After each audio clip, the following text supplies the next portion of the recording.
In 1945, a chicken was beheaded, but it lived for 18 months. This unbelievable story is actually true, and the headless chicken that we're talking about today became somewhat of a celebrity. They even made a movie about it. But how did this chicken survive without a head? Well, the answer is pretty simple, but also kind of gross. So, have you ever beheaded a chicken before? I haven't. I don't think I'm going to try it anytime soon, but apparently when you do it, there are certain things that you need to know. When this farmer beheaded the chicken, he missed the parts of the brain that control vital functions like breathing and consciousness. So the chicken was still able to live, but it couldn't see or hear. And because of that, it couldn't really do much other than eat and walk around and, live its life. I guess. I mean, can you imagine being beheaded and then living for 18 months? What would you do? I honestly have no idea. Like, what would you even eat? Chickens don't really grow their own food.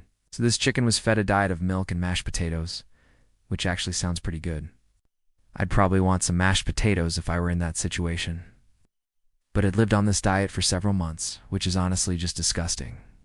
The farmer who beheaded the chicken named him Miracle Mike because, well, it was a miracle that he survived.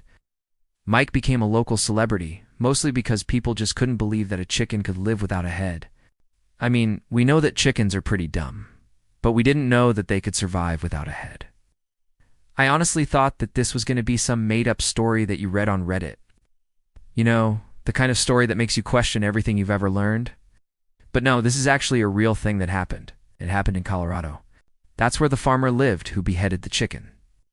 And he actually took the chicken to rodeos and fairs, where he would let people pay to come up and see the headless chicken for themselves. And apparently it drew quite the crowd.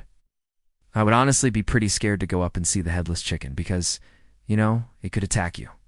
I don't know. I feel like a headless chicken might be kind of angry. But people weren't the only ones who wanted to get a piece of the action. Apparently a taxidermist wanted to buy the chicken so he could put it in his shop window.